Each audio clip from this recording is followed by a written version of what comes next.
과정 중에 우리가 교회에서 예배 드리는 거, 예배로 함께 하나님 앞에 예배 드리는 부분들, 이것이 우리의 신앙 생활에 있어서 참 중요한 부분이 되죠. 그리고 또한 우리가 주중에 이제 셀 모임으로 주일날 예배뿐만 아니고 또 금요일날 예배라든지 또 이런 예배들이, 공식적인 예배들이 있습니다. 그 예배가 우리에게 매우 중요한, 신앙에 있어서 매우 중요한 부분을 차지합니다. 또 그리고 우리 셀 모임, 그룹으로 모여서 함께 말씀을 나누는 부분입니다. 우리 지난주에도 우리 경기 여성 셀 모임에서 제가 이제 설교하고 또 토다의 삶으로 또 묵상하는 부분에 대한 부분들이 나가고, 그렇게 하지만 소그룹에서, 셀 모임에서 그 말씀과 관련된 것을 서로 나누고 또 때로는 토론하고 또 질문하고, 이렇게 하는 시간을 통해서 좀 더 선명해지는 것이죠. 내가 알고 있고 또 때로는 토다에 살면서 아니면 설교로 들었지만 그게 다 100% 이해되지 않을 수 있으니까 그 부분에 대한 것을 우리가 셀 모임, 소그룹에서 그 부분에 대한 것을 또 확인하고 또 필요하다면 거기에 대해서 토론하고, 그렇게 하는 게 매우 중요한 부분이 됩니다. 앞으로 우리가 이제 코로나가 3년이 지나가면서 이제 좀 많이 풀렸는데 이제 3년 전과 또 3년 동안의 기간과 좀 다른 부분들이 이제 생겼죠. 그리고 또 주일날 오후에 예배하던 부분들을 이때까지 우리 예배를 앞당겨서 점심 전에 다 끝내는 부분으로 했었는데 이제는 이제 오후에 함께하는 부분을 할 겁니다. 그 하면서 그때 이제 우리 목협위에서 의논 나온 것 중에 하나는 좀 하나님의 말씀을 그냥 오전 예배처럼 예배의 형태보다도 또 말씀을 토론하고 나누고 이렇게 하는 부분으로 하면 또 성경을 연구하는 방법에 대해서 좀 더 자세하게 배우고 그렇게 해서 함께하는 시간을 가지면 좋겠다, 이런 의견이 있어서 참 좋은 것 같아요. 그렇게 해서 지금 생각하고 있습니다. 제가 이 말씀을 드리는 것은 우리가 하나님 앞에 예배를 드리고 주일날 아니면 금요일날 예배를 드림으로 우리 또 주일 성수를 한다고 생각할 수도 있죠. 매우 중요한 부분입니다. 주일날 하나님 앞에 예배 드리고 하나님의 말씀을 듣고 하는 것 자체가. 그런데 우리가 듣기만 한다고 해서 듣는 것이 믿음이 생기고 도움이 되지만 그것이 이해되어져야 되거든요. 그리고 또 궁금한 점이 생기면 그 궁금한 것을 풀어가는 일련의 과정들이 필요해요.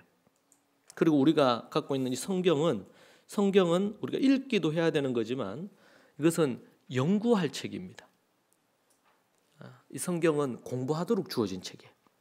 삶의 부분에 대하여 내가 어떻게 살아야 될지, 때로는 관계에 어려움이 있다, 그 관계에 대한 지혜가 이 안에 담겨 있거든요. 재정적인 어떤 그런 어려움이 있다, 돈과 관련해서 가난과 부와 이런 갖가지에 관련해서 성경은 우리에게 해답을 가져다 줍니다. 그리고 어떤 부분에 대한 지식을 얻는 부분에 대해서 어떻게 해야 될지, 심지어 우리 자녀를 키우는 부분에 있어서 부모들에게 어떻게 자녀를 키워야 될지, 이런 부분들에 대해서 자세한 부분들을 우리에게 가르쳐 주는 것이 성경의 말씀입니다. 그래서 성경은 따라 하실까요? 삶을 풍요롭게 한다. 삶을 풍요롭게 합니다. 세상에서도 상담이라든지 아니면은 또 뭐 이런 치유 관련된 부분이라든지 각가지의 삶의 부분들에 대한 이런 전문가들이 뭐 심리학자다, 아니면 상담학자다, 의학자다, 뭐 이런 과학자다, 이런 사람들이 나름대로 지혜를 얘기하잖아요. 여러분, 그것 중에서 참 좋은 것들이 많이 있습니다. 많이 있는데 예수님 믿는 사람들은 그것을 100% 그냥 다 받아들이기가, 신뢰하기 어려워요. 우리는 성경이라는 이 필터로 그 부분을 확인하고 체크를 해야 됩니다. 그리고 그것이 하나님의 뜻에 부합하면 우리가 충분히, 성경에서는 개미에게도 가서 배우라 그랬잖아요. 최근에 제가 어떤 영상을 하나 봤는데 뭐 1, 2분 되는 영상인데, 그리고 또 기사를 봤어요. 기사를 보니까 이 고양이가, 야옹이, 고양이 있잖아, 고양이. 이 고양이가 태어난 지 6개월밖에 안 됐어. 태어난 지 6개월밖에 안 됐는데 이 고양이가 그 집에 불이 났어요. 집에. 고양이 집이 아니고 주인 집이겠지. 불이 난 거라. 그러니까 이 고양이가 생후 6개월밖에 안 됐는데 막 방문을 막 긁고 막 그렇게 하더래요. 그래서 그냥 처음에는 주인이 그냥 단순하게 생각해가지고 그냥 넘겼는데 계속 이상한 소리를 내며 울면서 막 그렇게 하니까 주인이 혹여나 해서 일어나서 봤는데 집에 불이 난 거라. 그래가지고 이 가족들이 그 아버지가 이제 아내 깨우고 자식들 해가지고 막 이렇게 해서 나온 거예요. 근데 나중에 보니까 불이 다 나고 다 이제 다 타버렸죠. 그러고 나서 보니까 이 고양이가 없네. 알고 보니까 이 고양이가 그 아이들 방 중에 한 방에 들어갔다가 못 빠져나온 거라. 제가 그걸 보면서 참 그 기사를 보는데 너무 좀 놀랐어요. 아니 이게 고양이도 지가 죽을 줄 알았을 거 아니에요. 자칫 잘못하다가는. 근데 그 주인을 살리려고 또 혹여나 이 아이들 중에서 할까 싶어서 그 아이들을 찾고 헤매다가 결국에는 자신은 죽은 거라. 제가 그걸 보면서 야, 사람도 자신의 어떤 그걸 위해서, 이익을 위해 가지고 자신에게 베풀어 준 그 은혜를 그렇게 갚지 않는 경우도 많은데, 개도 그렇고 또 뭐 야옹이, 고양이 같은 경우에도 저 그거를 기사를 보고는 참 너무 감동이 됐어요. 그래서 성경에서 우리 게으른 자는 개미에 가서 배우라고 우리 주님 말씀하셨잖아요. 게으른이는 개미가 어떻게 먹이를 모으고 어떻게 사는지를 보라는 거죠. 얼마나 열심히 사는지를. 그 게으른 인간은 개미에게 가서 배워야 돼요. 뭐 미물인 개미가 뭐가 돼? 애들은 그냥 이 손가락으로 꾹 누르면 개미 죽어버리는데, 근데 하나님이 지은 개미에게도 배울 것이 있단 말이에요. 여러분, 심지어 개미에게도 배울 게 있으면 배울 게 없는 사람은 없을 겁니다. 그게 좋은 거든 안 좋은 거든 간에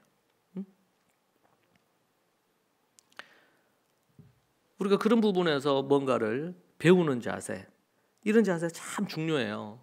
특별히 예수 믿는 사람들이 자칫 잘못하면, 제가 얘기하죠, 예수 믿는 사람들이 훨씬 더 다른 사람에 대해서 뒷말을 많이 하거나, 예수 믿는 사람들이 훨씬 더 다른 사람을 쉽게 판단할 수 있어요. 교회를 다니는 사람들이. 왜 그럴까요? 어릴 때부터 특별히 교회를 다녔으면 10계명이야 하나님이 주신 계명에 대한 이해를 가지고 있어.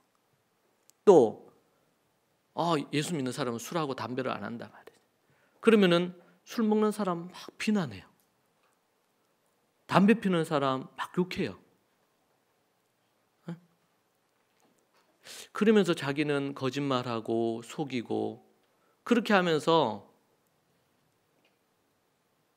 술 먹는 사람 보고 막 욕하는 거예요. 담배 피우는 사람 보고 막 욕하는 거예요. 따지고 보면 술하고 담배, 물론 잘못된 거죠. 우리나라에서 특별히 선교사들이 복음을 전했을 때 너무 우리나라 사람들이 술 좋아하는 거예요. 어릴 때부터 너무 술을 즐겨해요.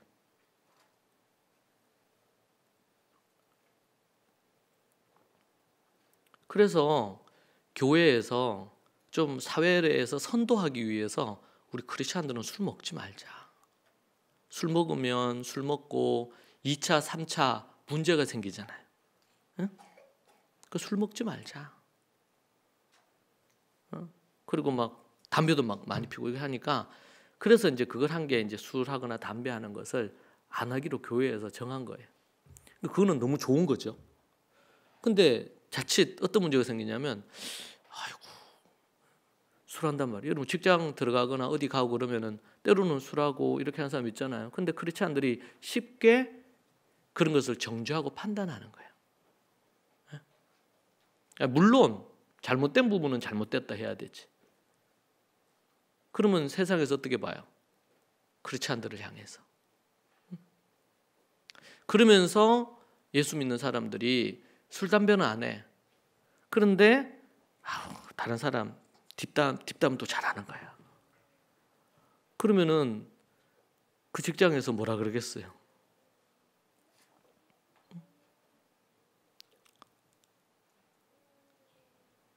정직하지 않아. 그러면 안 되지. 여러분, 그래서 우리가 그런 부분 조심해야 돼요. 종교 생활자가 되면 절대로 안 된다. 그건 신앙생활이 아닙니다. 그냥 종교 생활이지. 종교 생활이라는 건 교회가 아니고도 다 있어요. 그죠? 절에도 있고 뭐 각종 모든 종교에 다 있어, 종교 생활은. 근데 우리는 유일하다는 것은 딱 한 번밖에 없잖아요. 유일하신 하나님을 믿고 하나님의 그 계명을 따르는 자예요. 그 계명에 순종하는 자예요. 여러분, 근데 그런 부분들을요, 그냥 예배만 드리면 신앙의 성숙이 오느냐? 결코 그럴 수 없습니다. 그렇죠? 그럼 뭐가 필요해요? 그래서 하나님이 교회를 세우신 거예요. 예수님이 내가 내 교회를 세우겠다 그랬죠? 그럼 내 교회 안에서 객관화가 돼야 돼요. 객관화가. 고집이 센 사람, 자기 주장이 강한 사람, 각양의 사람들 있잖아요. 교회는 영적인 병원이에요. 들어와서 자기가 의사가 필요하다라는 사람들이 교회로 오는 거예요. 교회로 왔는데 나는 영적인 의사가 필요 없다. 목사님도 필요 없고 주님도 필요 없고 그냥 그러면은 교회에 있을 이유가 별로 없거든요. 교회는 영적인 병원과 같고 또 다르게 표현하면 영적으로 운동을 하는 운동실과 같아요. 그래서 건강하게 영혼과 마음과 육체를 강건하게 만드는 거예요. 그러기 위해서 자신이 어떤 지금 상황인지 알고 훈련하고 바뀌어야 되겠죠. 그러기 위해서 하나님은 교회를 세우시고 교회 안에 목사를 두시고 또 지도자들을 두시고 그렇게 해서 훈련하고 다루어지도록 하나님 그렇게 만드신 것입니다. 그래서 예배 드리고 학교 가는 학생이 학교를 가는데 학교를 등교 안 하고 그렇게 할 수는 없잖아요. 그렇게 하듯이. 그리고 소그룹 필요해요. 그리고 또 꼭 필요한 게 삼위일체처럼 세 가지 예배와 또 셀 그룹과 그리고 훈련이 필요해요. 훈련이. 우리 교회 기본적인 훈련, 우리 교회 안으로 들어온다 그럴 때 첫 번째 기본적인 훈련이 복음 클래스입니다. 옛날에는 유앙겔리온이라고 그랬죠. 헬라어로 복음이라는 뜻입니다. 기쁜 소식. 복음이 뭐냐? 저는 제가 쭉 목회를 하면서 복음이 뭔지를 모르는 교회를 다니는 분들이 정말 많았어요. 제가 우리 어린 아이들, 어린이, 청소년 이런 사역해서 우리 캠프하고 이렇게 하면 애들에게 물어도 복음이 뭔지에 대해서 잘 얘기를 하기가 주저해요. 잘 몰라요, 실질적으로. 여러분, 복음에는 6가지 요소가 있다고 했습니다. 복음의 6가지 요소. 여러분, 이것은 머리로만 알아서 안 돼요. 복음의 6가지 요소가 뭡니까? 첫 번째, 바라죠. 창조입니다. 창조. 두 번째는요, 하나님이 모든 것들의 주인 되시고 창조하신 이 세상에 자기가 주인 되어 자기 원하는 대로 살려고 하는 것. 이게 죄지요. 죄. 두 번째. 세 번째 뭡니까? 이 죄를 해결할 수 있는 유일한 길은 십자가밖에 없습니다. 네 번째. 그리고 십자가는 내어줌, 죽음을 의미하고 그리고 네 번째는 부활입니다. 다시 살아나셔서 우리에게 생명을 주셨습니다.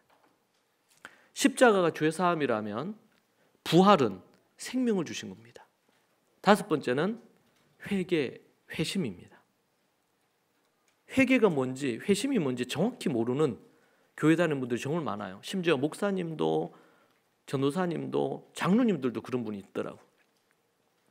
회개와 회심이 뭔지를 정확하게 인식해야 하고 알고 있어야 돼요. 그리고 여섯 번째는 믿음입니다. 이 6가지. 이게 아주 기본적인 복음에 대한 요소고 틀이에요. 6가지. 여러분 이것이 뭐가 돼야 됩니까? 여러분 이 강의를 듣는 것은 6시간도 안 걸립니다. 다 들어도. 인생 전체를 생각한다면 6시간은 너무나 짧은 시간이죠. 5시간 정도면 다 들어요. 근데 그것이 내 것이 돼야 됩니다. 복음은. 그러면 어떻게 해요? 그분이 주인이다. 그분이 창조주시고 그분이 주인이다. 또 나는 죄인이다. 그 죄인이라는 건 뭐예요? 주님의 뜻대로 안 하고 영적인 권위 앞에 순종하지 않고 내가 내 마음대로 하는 거잖아요. 내 마음대로 생각하고 내 마음대로 결정하고 내 마음대로 느끼고. 네. 여러분 우리가 생각하는 생각들이 다 맞는 생각이 아닐 가능성이 있습니다. 내가 느끼는 감정이 다 옳은 감정이 아닐 수 있어요. 내가 갖는 의지가 다 올바른 의지가 아닐 수 있단 말이에요. 기준은 뭡니까? 기준은. 옛날에 제가 우리 학교 초등학교에 다닐 때 그때는 국민학교지.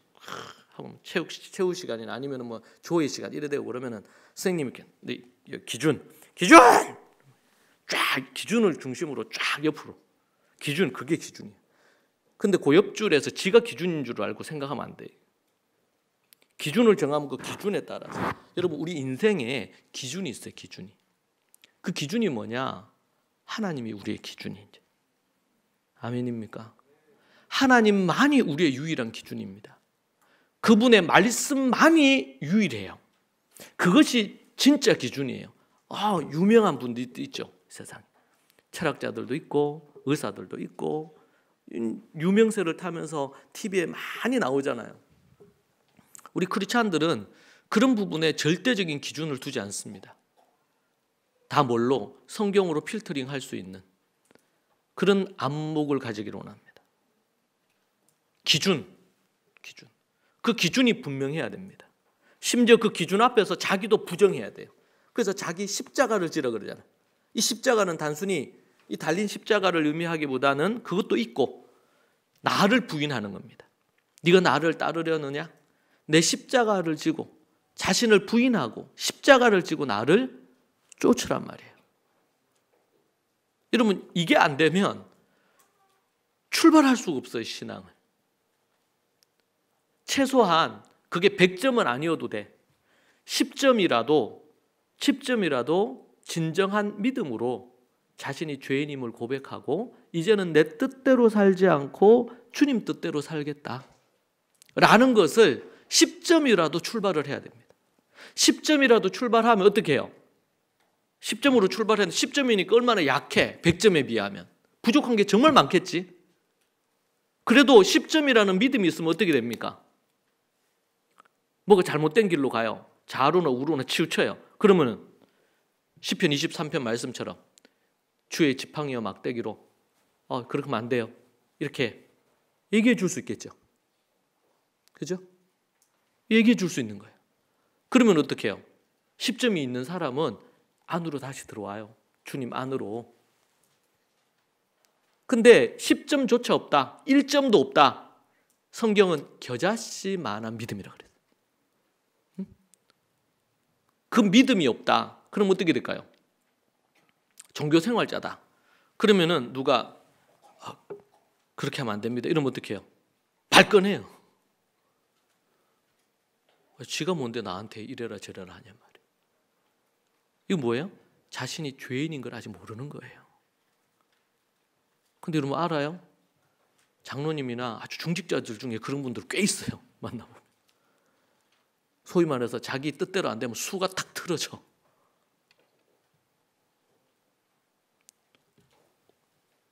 사랑 안에서 진실 안에 진리 안에서 참된 것을 얘기해 주면 받아들일 수 있어야 되는데 그게 안 되는 거예요.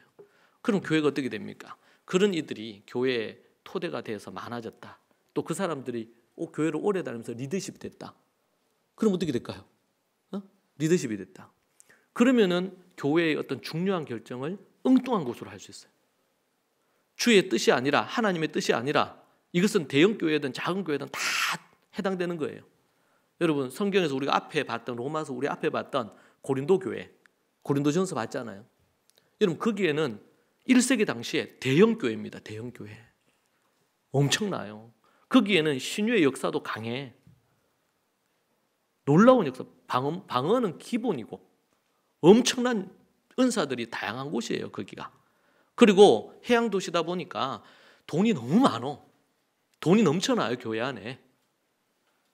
여러분, 성경의 교회들 중에서 도덕이나 윤리적으로 가장 타락한 곳이 어디입니까? 고린도 교회입니다.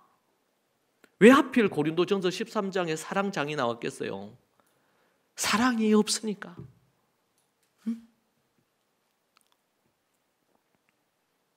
제가 아는 어느 한 교회는 너무 많이 싸운 거예요. 늘 싸워. 제가 이제 사역했던 교회 중에, 부교육자로 사역했던 교회 중에 또 그런 교회 있었어요. 그런 교회는 예배 끝나고 나면 교회 그 앞에서 장로파, 목사님파, 목사, 장로파 다 나누어 멱살 잡고 싸우고. 그러면 이제 이 싸움 구경만큼 재밌는 구경이 없거든 이게. 그러니까 주변에 그게 이제 주택 단지 아니란 말이에요. 그러니까 1층에서 예배 끝나고 나면 쫙 나오잖아. 그럼 거기서부터 싸우는 거야. 그러면은 2층, 3층 이렇게 옆에 건물들 있잖아요. 그러면 다 나와서 구경해요. 팔짱 끼우고 구경. 그때 제가 거기에 전도사였거든. 거의 매주 협박을 받았어요. 너는 어느 파에 쓸 거냐 말이야. 그때 20대 초중반의 젊은 전도사니까 그 장립집사 이런 거 저를 불러가지고 뭐 전도사님 이렇게도 안 해. 권전도사 어느 편에 쓸래? 자기들 편에 쓰라는 거지. 그때 무서웠어요. 또 그 중에 한 분은 약간 이 좀 태권도 하고 이렇게 했던 분이야. 키도 크고. 그리고 딱 발짝 끼고 저한테 얘기하는 거예요. 군요사 어느 편에 쓸 거냐 말이에요.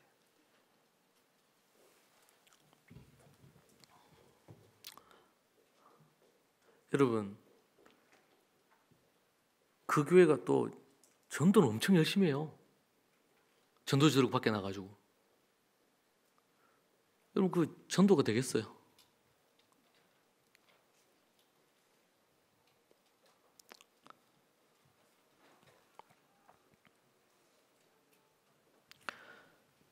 여러분, 복음이 뭔지 출발점에서 그러니까 교회에 이제 선지자의 터 위에 교회가 세워져. 사도와 선지자의 터 위에 교회가 세워진다 그랬잖아.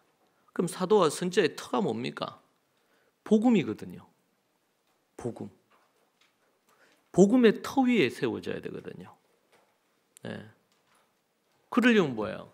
내가 죽고 내 안에 그리스도가 사는 부분이 1%는 출발해야 돼. 이걸 믿음의 출발이라고 얘기해요.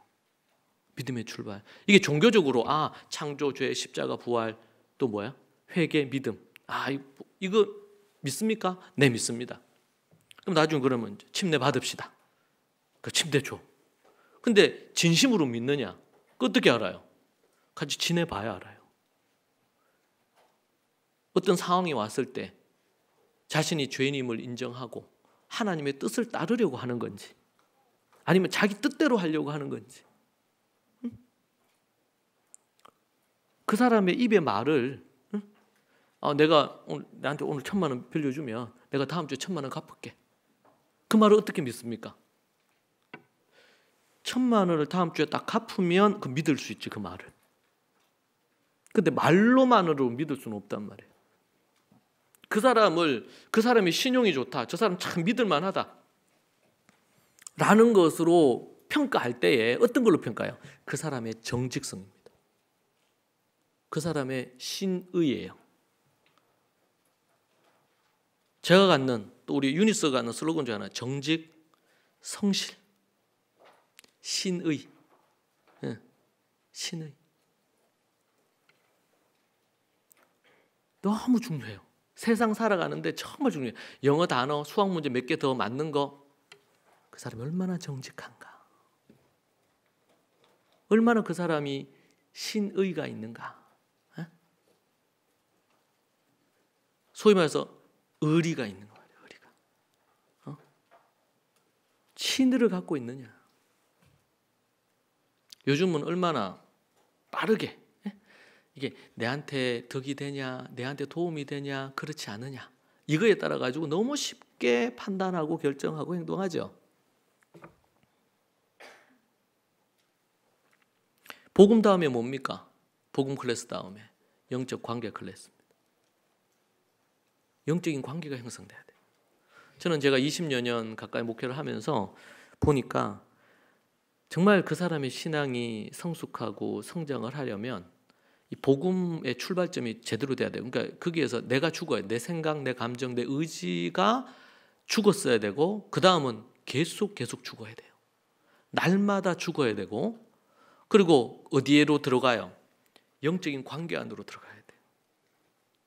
겸손한 사람은 다윗이 그랬던 것처럼, 주님 막 전쟁터에서 갑자기 돌아왔는데 성이 불타버리고 막 아내, 자식 모든 걸 다 빼앗겼잖아요. 그때 뭐 합니까? 시글락에서 다윗이 처음 한 것이, 그러니까 부하들이 우리가 다윗 믿고 쫓아왔다가 완전히 그냥 우리가 다 박살이 났단 말이죠. 내 처자식 다, 사람이 처자식에 뭐 문제가 생기면 눈이 딱 돌아가. 그래서 다윗 죽이려고 했잖아. 그때 다윗이 뭐 합니까?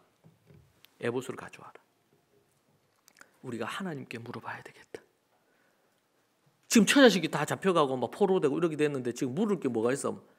막 부하들 탁 단돌이 해가지고 우리 가서 우리 처자식 찾아오고 우리 빼앗긴 재산 다 찾아오자, 막 이렇게 막 쫙 선동해가지고 딱 당겼어야 되는데 그렇게 안 하고 뭐 어떻게 해? 하나님께 묻겠다 말이지. 하나님이 이 쫓아가라 하시는지 어떻게 하라 하시는지 하나님의 뜻을 내가 묻겠다. 하나님 뜻을 묻겠다. 여러분, 여러분의 인생을 살 때에 이렇게 살아야 되거든요. 조금 나한테 도움 될 것 같아요. 그러면은 거기에 딱 마음이 현혹된단 말이에요. 여러분, 그러면 하나님이 그 사람을 지켜주지 않아요. 순간순간 카멜레온처럼 자기의 필요를 따라가지고 변하는 거예요. 사람이 신의가 없어요. 그죠?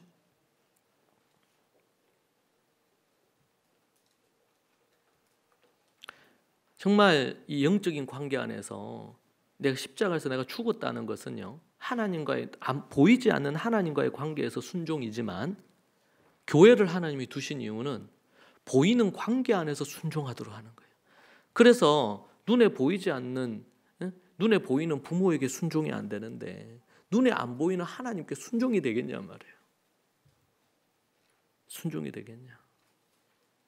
제가 우리 유니스 애들에게도 얘기합니다.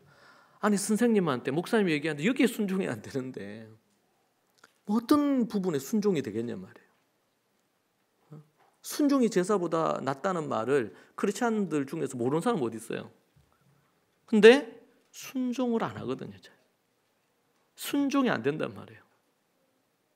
애가 3살 때부터 순종이 안 돼. 2살, 3살 때부터.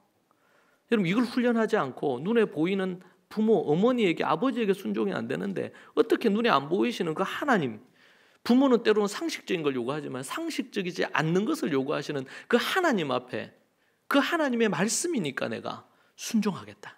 내한테 이득이 안 되고 내게 유익이 없고 내 생각으로는 도무지 이해가 안 돼도 내가 거기에 순종하겠다. 이게 되겠냔 말이에요. 우리의 영적인 싸움은 이 싸움이거든. 영적 관계입니다. 영적 관계. 뭐 대구 교회도 그렇지만 경기 교회도 새롭게 시작을 하면서 정말 중요한 것은 이 부분입니다. 대구 교회가 초기에 교회가 가정에서부터 출발해서 제 기억으로는 한 3년 내지 4년 동안 줄기차게 했던 것은, 지금은 뭐 우리 말씀을 매번 이렇게 보지만 줄기차게 했던 것은 이 복음 클래스와 영적 관계 클래스, 여기에 3, 4년의 시간을 다 보냈습니다. 저는 그것은 기초라고 생각하고 뿌리라고 생각합니다. 우리가 교회를 하나님 앞에서 내 교회를 우리 주님이 세우겠다 하셨으니까 저는 1세기 예루살렘에 있는 그 초대교회의 모습을 우리의 모토로 두고 우리는 지금껏 달려왔습니다. 대구 교회가 그렇게 달려왔고 경기교회가 그렇게 달려오는 과정 속에 있습니다. 새롭게 변화하는 시기 속에 있지만 정말 중요한 것은 이 복음 앞에 절대 복종하고 영적인 관계 안에 하나님의 뜻에 순종하며 나아갈 수 있느냐. 최근에 사회에 이슈가 되고 있는 것이 지금 이단 사이비들 관련해 가지고 넷플릭스에서 그런 다큐멘터리 형태의 부분을 만들었죠. 제가 이제 목회를 하는 입장에서 그런 부분 이제 뉴스로 간간히는 들었지만 자세히 저도 잘 몰랐고 또 이단 관련된 책이나 이런 걸로 그들의 교리, 그들의 문제점을 봤었지만 실질적으로 어떤 문제가 아주 그 본질적으로 있는지는 정확히 잘 몰랐거든요, 저도. 근데 제가 이거 좀 필요한 부분 봐야 되겠다 해서 제가 좀 몇 편을 보는데 너무 구역질이 나는 거예요. 공통점이 뭐냐? 이단들의 공통점이 자신을 하나님으로 말한단 말이에요. 교주가 스스로를 하나님으로 여겨요. 그리고 창세기 3장에 하와가 선악과를 따먹은 사건을 중심으로 해가지고 꼭 성적인 타락을 일삼아 교주가 남자든 여자든 상관없어요. 그의 성적인 욕구를 채우는 거예요. 그리고 돈하고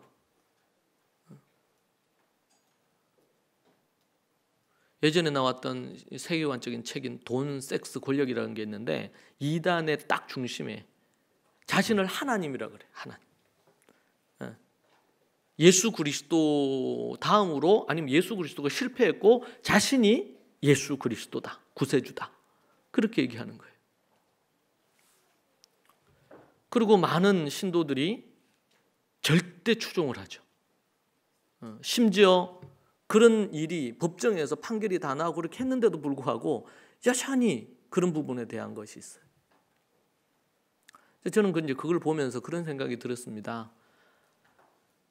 우리의 믿음이라는 것이 하나님을 향한 절대자에 대한 믿음이어야 되는데 그 믿음을 설파하는 교주가 스스로를 하나님이라고 얘기하면서 예수님도 얘기하셨어요. 종말이 되면 그런 이들이 많을 거다. 특별히 한국에 전 세계적으로 한국에 이런 이단들이 많아요. 자기가 하나님이다. 자기가 예수 구세주다. 이런 인간들이 한국에 워낙 많아요. 근데 그거를 다 교회라는 탈을 쓰고 있다는 게 참 안타까운 일이지. 교회라는 목사야 또. 그러니까 세상에서 어떠하겠어요, 그거를 보면서. 여러분, 목회자에 대한 지나친 추종은 위험합니다. 위험합니다. 그것은 자신을 신격화하는 문제까지로 나아갑니다. 이건 우상 숭배에 속하는 거죠. 또 하나는 앞에서 얘기한 것처럼 목사를 어디 월급 주고 쓰는 직원처럼 여기는 교회들이 꽤 많습니다. 큰 교회일수록 그래요. 왜? 장로교회는 장로회가 목사를 세우기도 하고 내보내기도 하니까. 그래서 목사에 대한 어떤 존경심 그리고 또 배움에 대한 어떤 열망, 겸손함, 성경에서는 그 지도자를 향한 그런 마음에 대해서 얘기하잖아요. 좋은 것을 늘 함께하고 그들에게 순종하고 복종하라고 이런 말씀들이 많죠. 그러한 부분에 대한 거를 목사 스스로가 아니면 지도자 스스로가 자신을 신격화하고 절대적인 어떤 부분으로 이렇게 여기는 것은 매우 잘못된 것입니다. 그러나 또한 그 권위를 존중하지 않고 순종하고 복종하지 않는다면 그 또한 문제예요. 그런 부분에서 이 밸런스가 참 중요합니다. 이 밸런스가.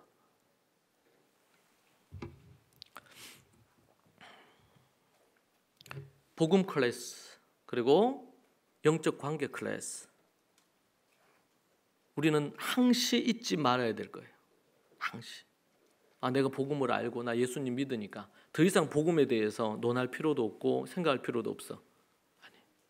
복음이 뭔지, 내가 복음 앞에 정말 하나님을 바라, 모든 것의 근원이 되시고 모든 것의 창조주 되시는 그분을 내가 바라보고 그분만 바라보고 살아가고 있는가? 정말 내 안에 있는 죄성을 날마다 확인하면서 나를 처복종시키고 영적인 관계 안에서 겸손과 순종으로 영적인 관계를 맺고 나아가는가? 너무 중요합니다. 이게 출발점 A, B예요. A, B. 복음, 영적 관계. 그리고 세 번째가 셀프 리더십입니다. 자기를 통제하는 힘이에요. 이 통제하는 힘은 세상에서 얘기하는 자기 관리가 아닙니다. 십자가 복음으로 내가 죽고 그리스도 안에서 내가 살았고 그렇게 한 이들이 이제는 교회라는 또 영적인 관계를 형성하면서 이제는 혼자가 아니라 영적인 관계 안에 우리가 있으면서 하나님 앞에 성장해 가고 그러면서 뭐예요? 주님 안에서 내가 나를 다스리는 겁니다. 주님 아래서. 이게 세상의 자기 관리와 셀프 리더십과 셀프 컨트롤하는 것과 우리 크리스찬들이 셀프 컨트롤하는 게 달라요. 세상이 자녀를 교육하는 것과 공통 분모가 있겠죠. 우리 크리스찬들이 성경적으로 자녀 교육하는 것은 다릅니다. 어떤 영역에서는 180도가 달라요. 이 부분에 대한 구분이 없이 그래서 제가 뭐 자녀 교육 관련된 책을 함부로 못 보게 합니다. 초기에는. 왜냐하면은 제 강의 들으면서 이런 책 저런 책 봤어요. 혼돈 가운데 사는 거예요. 이것도 맞는 거고 저것도 맞는 거고. 그래서 애한테 실험하잖아. 이렇게도 해보고 저렇게도 해보고. 누가 망가지느냐? 애가 망가져요. 교육에 있어서 중요한 것은 일관성이거든요. 일관되게 꾸준하게. 그래서 교육이 100년지 대계예요. 100년을 바라보고 해야 되는 게 교육이에요. 정권 바뀔 때마다 이렇게 저렇게 바꾸는 게 아니고 나쁜 놈들이지. 교육을 갖고 장난치는 그놈의 새끼들은 나쁜 놈들이에요.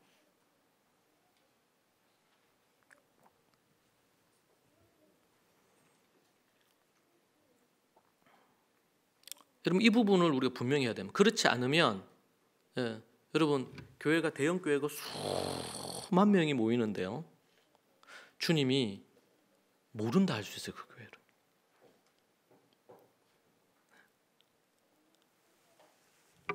그리고 이단의 영향을 받아서 삽시간에 교회가 무너지는 교회들도 있어요. 수천 명이 되는 교회인데 이단들 200명 떼거지로 들어와가지고 잔입해가지고 수작을 부리니까 교회가 몇 년 만에 무너지는 거예요. 이단에게 넘어가는 거죠. 통째로. 그 말은 뭡니까? 그만큼 허약하다는 거예요. 교회가. 유약하단 말입니다.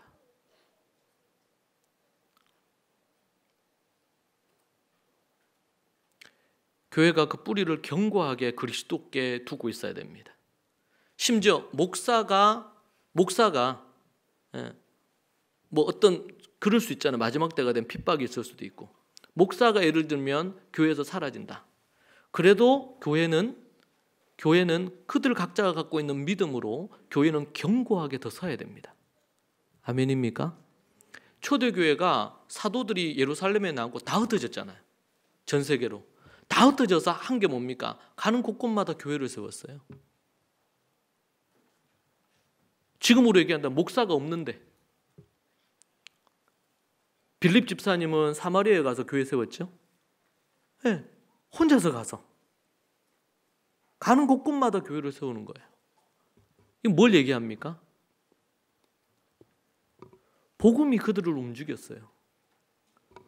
자기들은 먹고 사는 거, 먹고 입고 뭐 사는 거 여기에 모든 초점이 가 있는 게 아니라 내가 복음을 전하고 영혼을 세우고 제자 삼는 일에 이것이 크리스찬들의 인생의 목표였고 삶의 이유였거든요. 저는 소망이 우리 교회 성도들이 교회를 세우는 믿음의 사람들이 됐으면 좋겠다 그 생각을 합니다. 교회를 세우는 그것이 교회의 모습의 한 부분이어야 되겠죠. 여러분 이것을 꼭 명심하십시오. 그래서 우리가 앞에서 얘기한 것처럼 예배를 드리고 또 셀 모임 하지만 반드시 뭐가 필요하다? 영적인 훈련이 필요하다. 그 훈련은 단순히 지식, 정보를 더 얻는 훈련이 아니고 그 정보를, 지식을 얻어서 우리의 가슴이 뜨거워져서 뭐예요? 그것대로 사는 거예요. 유한결리온 아니면 복음 클래스 내가 했는데, 영적 관계 했는데, 셀프 리더십 했는데, 그런데 내가 이게 잘 안 된다. 내가 죽고 그리스도가 사는 게 잘 안 된다. 그럼 다시 들어야 돼. 다시 10번이고 100번이고. 영적 관계 안에서 내가 굴복이 잘 안 된다.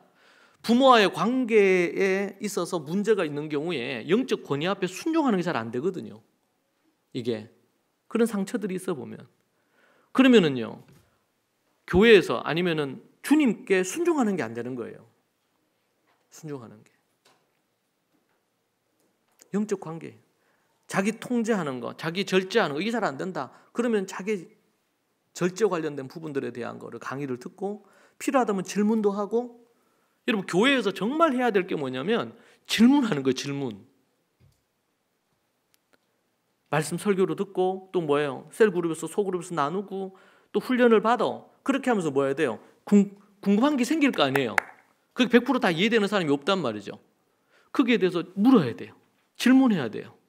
그리고 그게 답을 찾아야 돼요.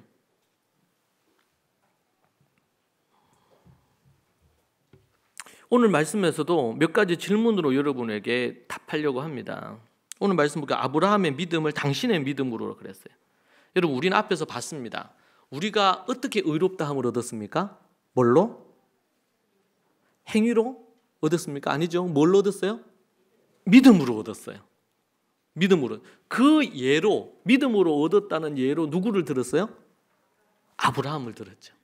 아브라함이 믿으니 그를 의롭다 여기셨다고. 의로운 자로 여기셨어요. 그래서 유명한 말씀이에요. 지금 우리가 보고 있는 로마서 4장이 의롭다 칭했다 그래서 의롭다 칭해. 그래서 칭의 교리가 나온 여기 장면이에요. 이 부분이. 믿음으로 의롭다함을 받은 거예요. 아브라함은.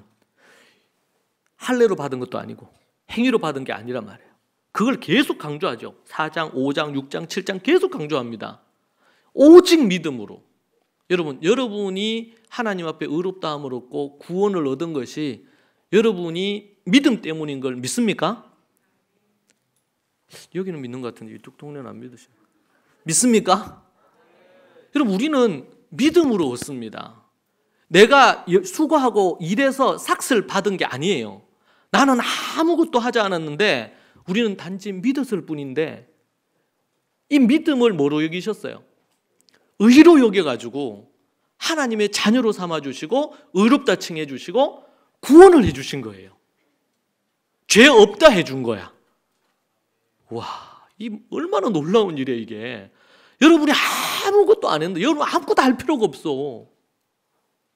여러분이 의로워지려고 착해지려고 정직해지려고 뭐 간음하지 않으려고 뭐 그렇게 할 필요 없어. 그냥 가만히 아무것도 안 해도 여러분은 의롭다 칭함을 받을 수 있어요. 근데 아브라함을 보니까 어떻게 의롭다 칭함을 받았어요? 뭘로? 믿음으로 의롭다 칭함을 받은 거야. 믿음으로. 자, 그러면은 이 믿음이 뭘까? 믿음이. 그러면 아브라함이 의롭다 칭함을 받은 것이 믿음이라고 그랬잖아요. 그래서 그 다음부터 오늘 우리가 읽은 말씀에서는 아브라함의 믿음이 어떤 믿음인지를 얘기해 주는 거예요. 그게 궁금하죠? 왜냐면 믿음으로 의롭다함을 얻었는데 그럼 믿습니다 이러면 그 믿음인 거냐? 그럼 어떤 게 믿음이냐? 믿음에 대한 얘기를 할 때 여러분 한국인이 믿는다고 아는 것하고요 이스라엘 유대인들이 믿는다는 거에 대한 이해가 달라요. 여러분 180도로 달라요. 우리는 성경대로 믿음에 대한 정의를 하고 있어야 되거든요.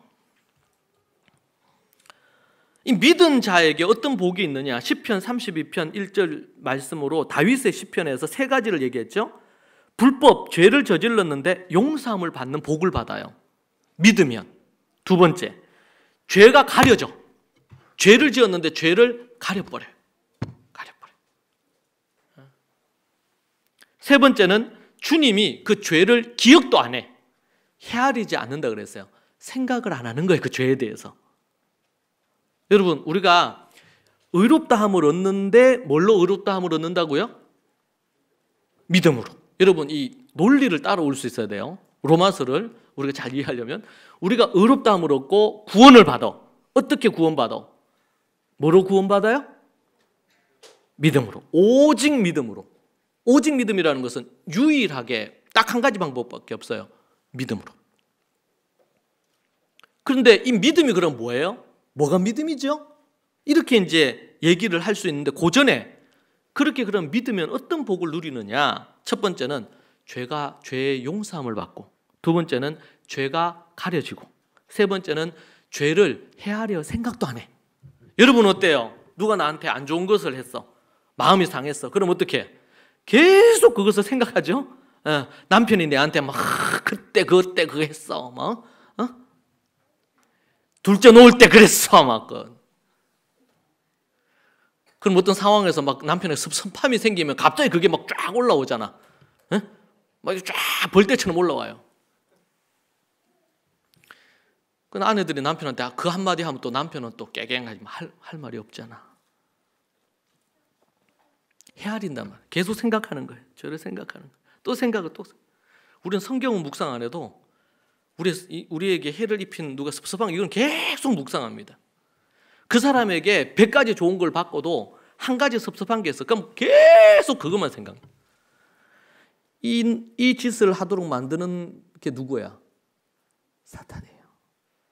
그래서 뭐예요? 관계를 깨트리는 거예요. 분열을 시키는 거예요. 쓴 마음을 품게 만들어요. 막 그렇게 만든다. 우리가 하나님의 은혜를 그렇게 받고도 하나님 앞에 섭섭해하는 사람들이 있더라고요. 보면 왜 섭섭해요?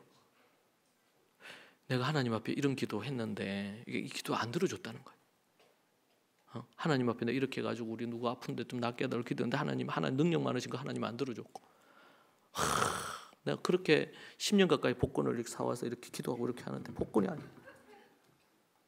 이런 하나님 못 믿겠다 말이에요. 11조 계속 하나님 앞에 정직하게 드리면 하나님께서 물질에 복 주신다고 그랬는데 11조 정확하게 드린 것 같은데 섭섭하단 말이죠. 아니 허물과 죄로 죽어가지고 지옥불에 떨어질 것을 건져가지고 말이지 하나님이 자녀 삼아 주시고 생명 주시고 각가지 삶의 풍요로운 지혜를 주셨는데 그걸 배은망덕하게 잊고 한낱 그 몇 가지 그거 가지고, 아니 사람이 믿는 자들은 죽으면 천국도 가잖아요.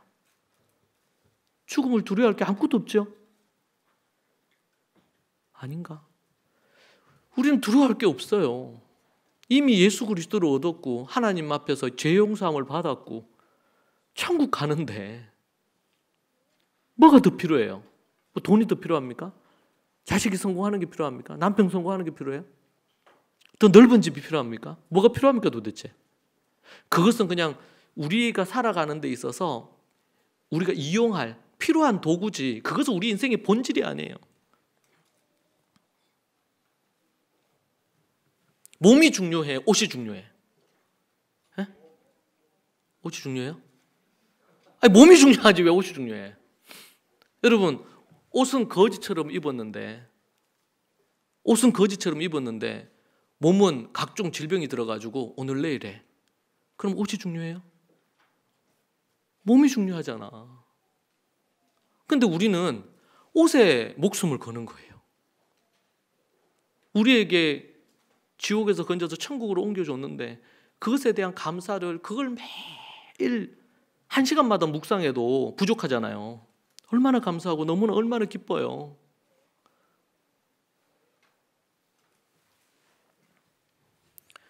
여러분 어떤 사람이 복받은 사람이에요? 다윗이 얘기하잖아요. 시편 32편에서 죄를 범했는데 용서받고 죄가 가려짐을 받은 사람은 복 있는 사람이다. 죄를 지었음에도 주께서 그 죄를 인정하지 않고 말이지. 인정하지 않고 의로 여기셨다 할 때 이 여기셨다는 것이 이 법정 용어라 그랬죠. 의로 여겼다는 단어가 법원에서 판사가 이 사람 변호사하고 검사가 막 다툼하고 나서 최종적으로 판사가 딱 판결을 내리는 거예요. 어떤 판결을 내려요? 이 사람 무죄. 그러면은 종결이 되는 거예요. 끝나는 거예요. 그게 1심, 2심 해가지고 대법원까지 해가지고 하면 끝난 거예요. 예수님이 십자가에 달려 죽으시고 하나님이 그 예수님을 부활시키셔가지고 더 이상 예수님을 진정으로 믿는 자들에게는 더 이상 죄를 묻지 않겠다. 무죄! 이게 판결이 난 거예요. 판결문이 뭐냐? 이 성경에 판결문이 적혀 있잖아요. 판결문. 대표적인 게 로마서예요. 내가 죄를 짓고 넘어졌다. 그러면 하나님 앞에 버림받고, 오늘 내가 좀 착하게 살았다. 계명을 지켰다. 그러면 내가 또 오늘 구원받고, 이런 게 아니라고 그랬죠.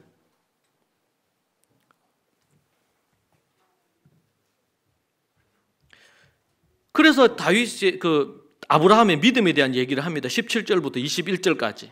거기에 네 가지 믿음이 나와요. 첫 번째, 17절을 볼까요? 기록된 바 내가 너를 많은 민족의 조상으로 세웠다 하심과 같으니 그가 믿은 바 하나님은 죽은 자를 살리시며 없는 것을 있는 것으로 부르시는 이시니라. 17절에서 뭐라 그래요? 죽은 자를 살리실 것을 믿었어요. 아브라함은 죽은 자를 살리실 것을 나는 믿노라. 죽은 몸에서 아브라함이 100살, 사라가 90살, 임신해서 생명을 얻을 수가 없는 몸, 그것을 죽은 몸이라고 그렇게 표현했어요.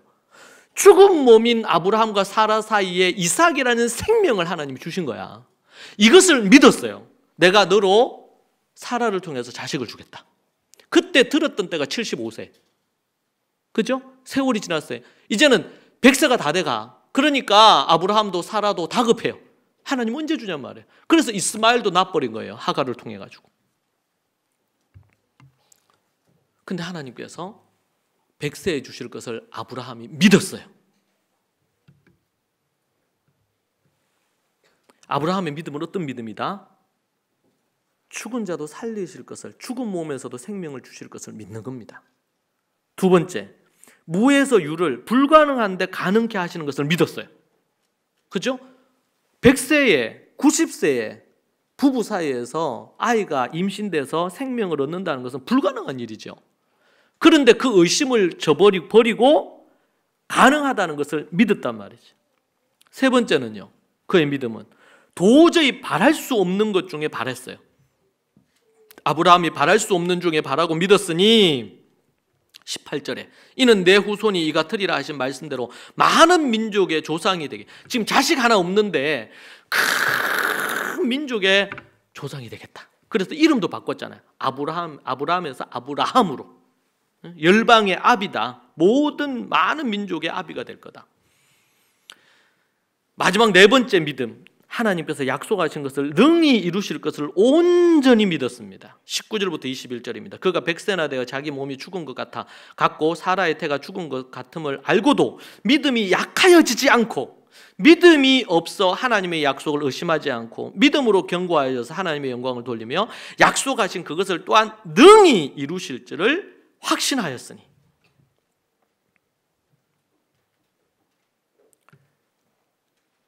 그것을 확신하고 믿었다는 거예요.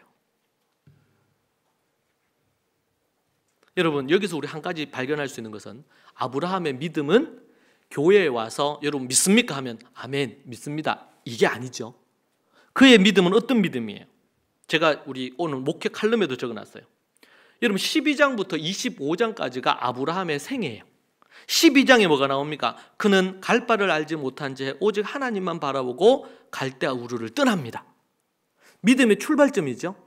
갈대아 우르를 떠났어요. 여러분 지도를 갖고 갈대아 우르를 찾고요, 우리 내비게이션에서 출발 지점부터 도착 지점 검색하듯이 한번 찾아보세요. 이게 엄청난 거리예요. 근데 하나님이 갑자기 꿈에 나타나셔서 약속의 땅으로 가라는 거예요. 그 화려한 문명 사회였던 갈대아 우르를 떠나가지고 완전히 그냥 척박한 그 땅으로 왔어요. 13장에서 롯에게 좋은 곳을 양보하고 헤브론 산골짜기 마물에 큰 숲에 머물렀어요. 14장에 집에서 기르던 종을 갖고 롯이 위험하다는 얘기를 듣고는 왕들의 전쟁에 이 촌부가, 촌에 있는 노인이죠, 종 318명 데리고, 군대도 아니에요, 집에 있는 종들 318명 데리고 전쟁터에 뛰어듭니다. 어떻게 가능했습니까? 하나님을 믿었거든요. 그리고 이 롯에 대한 애정을 갖고 뛰어듭니다. 여러분, 뛰어들고 나서 전쟁에서 이겼어요. 기적같이 이기고 돌아옵니다. 그때 자기가 얻은 모든 이 전리품을 자기가 했나요? 아니죠. 함께 수고한 이들에게 필요한 것 정도 돌아가게 하고는 자기는 한 푼도 가지지 않고 다 원래 있는 대로 줬어요. 왕들에게. 여러분, 이게 믿음이 아닐까요? 16장 하갈과 이스마엘을 하나님께서 자신이 실수하고 죄를 보면서 하갈과 이스마엘을 낳았어요. 이스마엘 하갈을 통해서. 그러니까 하나님이 어떻게 하라 그랬어요? 떠나보내라는 거예요. 이게 쉽지 않죠. 자기 혈육인데. 그런데 믿음으로 순종해서 떠나보냅니다. 17장에서는 믿음으로 할례를 행해요. 18장에서는 믿음으로 나그네를 대접하죠. 이때 대접한 이 나그네가 누구예요? 소돔을 멸망시킬 하나님이 보낸 천사였어요. 그래서 부지 중에 천사를 대접해가지고 복을 누렸죠. 아브라함이. 그리고 19장에서 아브라함은 믿음으로 소돔을 위해 기도합니다. 하나님과 다투듯이 기도한 거 들으셨죠? 의인 몇 명이 있어야지 하나님이 이 소돔을 멸망시키지 않겠습니까? 이러면서 하나님 앞에 따지듯이 묻습니다. 나중에는 자신이 탁 이렇게 꼬리를 내렸지만 하나님 앞에 믿음으로 기도합니다. 그리고 그 천사가 가서 소돔을 멸망시킬 때 어떻게 해요? 롯과 그의 가족을 구출하죠. 거기 성경에 보면 뭐라고 나와요? 누구를 기억해서? 아브라함을 기억해서. 아브라함의 믿음과 아브라함의 기도를 기억해서 롯과 롯의 가족을 살린 거예요. 21장에서는요. 믿음의 최고봉에 오르는 순간입니다. 하나님께서 열몇 살이 된 이제 청소년이 된 이삭을 모리아 산에 가서 모리아에 있는 그 땅의 산에 가서 바치라는 거예요. 각을 두고 이렇게 해서 인신 제사를 드리라는 거예요. 이건 하나님의 성품에 전혀 맞지 않는 요구입니다. 그런데 그 얘기를 하나님 앞에 직접 들었기 때문에 아내에게도 얘기하지 않고 이삭 데리고 땔감 치게 하고는 모리아로 갑니다. 새벽 일찍. 여러분, 이 사건이 아브라함이 믿음으로 믿음의 조상이 되는 사건, 믿음의 최고봉에 오르는 사건이었어요. 저는 그리고 나서 그가 마지막 22장에서 그렇게 하고 24장에서 25장에서 죽거든요. 아브라함이. 24장에서 어떤 일을 하냐면 믿음으로 이삭의 아내를 구합니다. 리브가를 구할 때 어떤 리브가를 구해요? 그 종을 통해 가지고 얘기하고는 종이 물어요. 안 온다 그러면 어떡합니까? 이삭을 데리고 가서 남편 될 사람을 데리고 가서 보여주고 이삭과 같이 데리고 올까요? 그러니까 뭐라 그래요? 그렇게 하지 마라 그러죠. 이거는 뭘 떠올리게 하냐면 아브라함이 믿음으로 갈대아 우르를 갈 바를 알지 못하고 떠났어요. 그런데 믿음의 대를 이을 이삭의 아내 며느리가 될 사람은 최소한 그런 믿음이 있어야 된다 여긴 거예요. 그래서 뭐라 그랬어요? 그에게 그 주인이 노종이 가서도 정말 닥달하듯이 해서 그 다음날 데리고 오잖아요. 그날 결정하고 그 다음날 데려오는 거예요. 최대한 빨리 데리고 오는 거예요.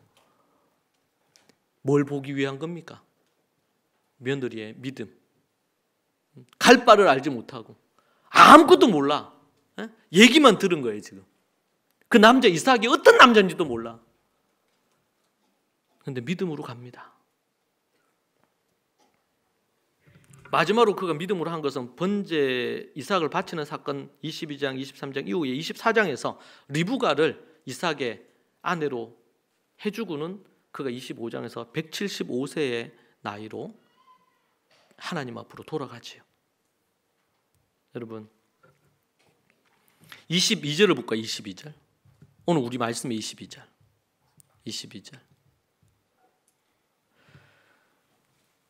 21절 약속하신 그것을 또한 능히 이루실 줄을 확신하였으니 그러므로 그것이 그에게 의로 여겨졌느니라.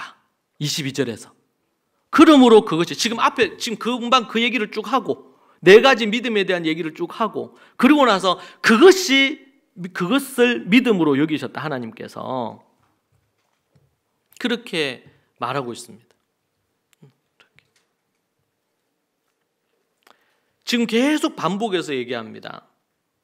믿음으로 의롭다함을 얻은 것에 대하여 계속 반복을 합니다. 4장 1절부터 해서 계속 반복합니다. 근데 그 믿음이 뭔지를 네 가지로 압축시켜서 얘기합니다. 그리고 22절에서 딱 다시 못을 박아요. 어떻게 못을 박아요? 그것을 뭘로 여기셨다? 그 믿음을 의로 여기셨다고. 자, 여기서 우리가 또 한 가지 발견할 수 있는 것은요, 여러분, 아브라함이 그 갈대아 우르를 떠날 때 그 믿음 어떤 믿음입니까? 겨자씨 같은 믿음이에요. 그죠? 최고봉에 오른 믿음은 언제일까요? 자식을 각져서 바치려고 했던 믿음이에요. 내가 이삭을 죽여도, 없는 중에 이삭을 주셨는데 주신 이삭을 하나님 앞에 하나님이 바치라 해서 내가 죽여서 바친다 한들 하나님이 다시 살리실 줄로 믿었다고. 부활의 믿음이라는 것을 히브리서 11장에서 증명을 해줘요. 아브라함의 믿음이 그 믿음이었다고. 자, 그러면은 모리아산에서 이삭을 바치려고 하는 그 믿음이 진짜 믿음이고, 갈대아 우르에서 출발하면서 있던 겨자씨만한 작은 믿음, 그리고 그 사이사이에 넘어지거나 실패하거나 해야 안 해요? 합니까 안 합니까? 하죠. 아브라함도 인간이요. 넘어지고 그렇게 해요. 근데 그 믿음이 어떻게 돼요? 계속 뭐 오르락 내리락은 있을지 몰라도 계속 자라는 거예요. 자, 그러면 우리가 어떻게 뭐로 의롭다 여김을 받아요? 믿음으로 의롭다 여김을 받는다 그랬죠? 그러면 겨자씨만한 첫 출발의 믿음으로 점과 겨자씨가 정말 점 같아요. 볼펜으로 딱 찍으면 그 점 같아, 겨자씨가.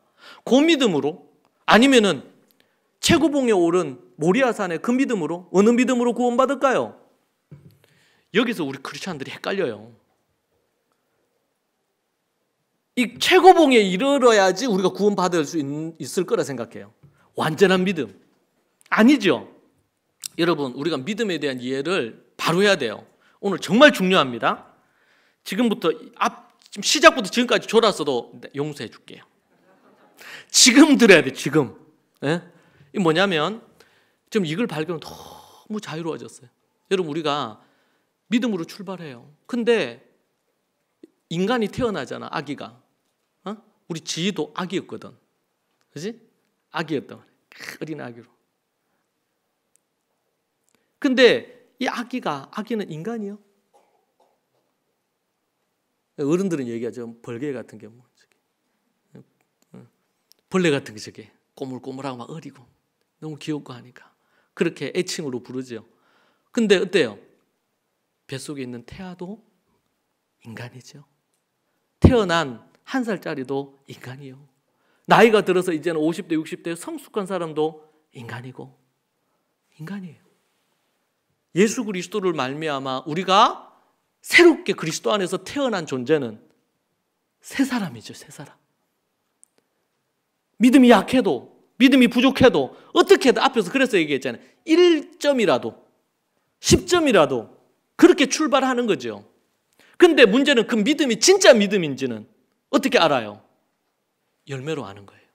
시간이 지나면서 믿음으로 살아요. 말도 안 되는 전쟁에 뛰어들어. 미쳤나 봐, 아브라함.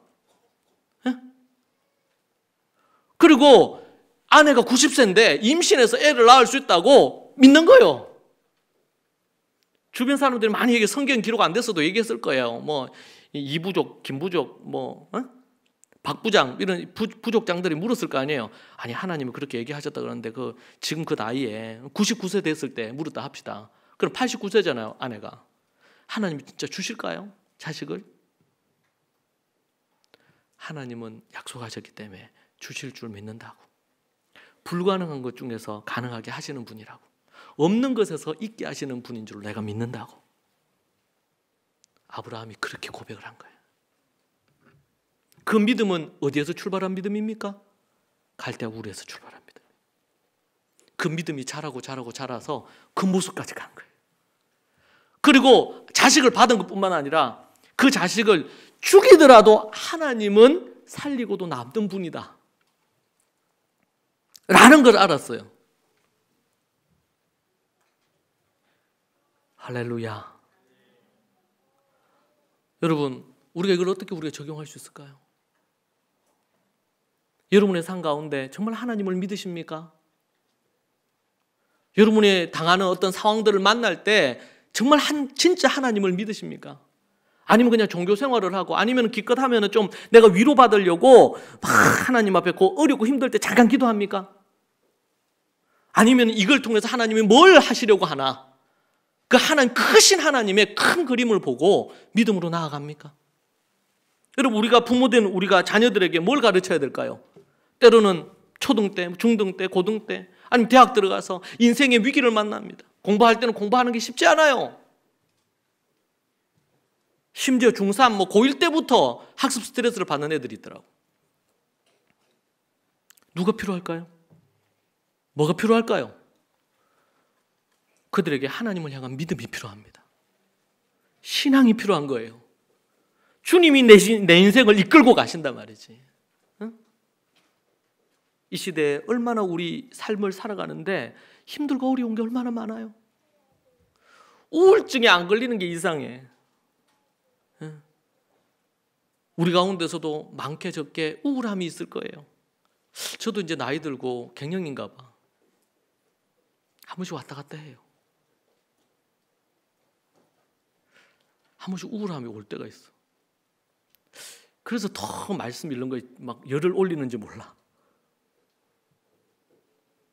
여러분, 우리가 사람이니까 인생 주기에 따라서 변화도 생기고, 우리 자매님들은 아이들 키우고 또 임신하고 아이들 키우고 이렇게 하면서 남성들이 알지 못하는 이런 또 인생의 나름의 주기가 있고 어려움이 있죠. 예? 그럴 때 누가 필요할까요? 우리 주님이 필요하고 주님을 믿는 믿음이 필요해요. 이 믿음이 약해지면 불안해집니다. 염려가 됩니다. 자식이 문제가 생기지 않을까? 막 애타게 돼요. 내가 하는 이 일이 망하지는 않을까? 망하면 난 어떻게 먹고 사나? 내 남편은, 내 아내는, 내 부모님은, 내 자식은, 내 일은. 우리 인생에 염려가 끊이질 않아요. 여러분, 결혼하기 전에는 결혼하면 해피할 줄 알았는데, 직장 갖기 전에는 직장 가지면 행복할 줄 알았는데, 돈이 좀 없고 가난할 때는 돈이 좀 있으면 행복할 줄 알았는데, 근데 돈이 있어도 결혼을 해도 이제는 내가 나이가 어떻게 돼서 나이 이제 40대 50대 넘어가면 좀 마음의 평안을 얻고 그럴 줄 알았는데 아프기 시작하는 거라. 네. 어떤 사람은 돈을 많이 벌었는데 병원비에 다 돈을 쓰네. 자식 때문에 돈을 다 허비하네. 인생이 그래요, 여러분. 그럴 때 우리에게 뭐가 필요할까요? 집에 있는 종들, 싸움도 안 해본 종들 318명 데리고 그 정예 부대들하고 싸우려고 미친 짓이죠. 그 전쟁터에 왜 뛰어들어? 가만히 있으면 되잖아요. 뭐 불편하게 뛰어들어가지고. 만약 필요하면은 욥 정도 빼내든지, 어떻게 롯 정도 빼내든지 돈 주고 그러면 되잖아요. 쉬운 방법이 있는데.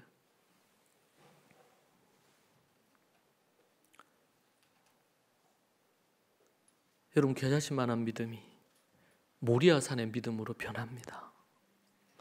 여러분, 우리가 그 믿음을 하나님 의로 여기시는 거예요. 어설프게 아무것도 모르고 꿈꾸고 갈대아 우르를 가족들 다 데리고 떠났던 그 아브라함의 믿음을 하나님은 의로 여기시는 거예요. 네가 내게 순종하는구나. 말이 안 되는데 순종하는구나. 아무런 유익이 없는데도 순종하는구나. 때로는 인륜도 이스마엘을 떠나보냈잖아요. 아무리 그 사라의 자식이 아니지만 그래도 자식 아닙니까? 그때 하나님 뭐라 그래요? 내가 이스마엘 책임질 거다. 염려하지 마라. 떠나보내라. 이스마엘을 통해서 큰 민족 이루게 하겠다 내가. 그리고 또 하갈에게 나타나셔서 하나님이 내가 너 함께 한다고. 주인에게 돌아가서 사라에게 복종하라고.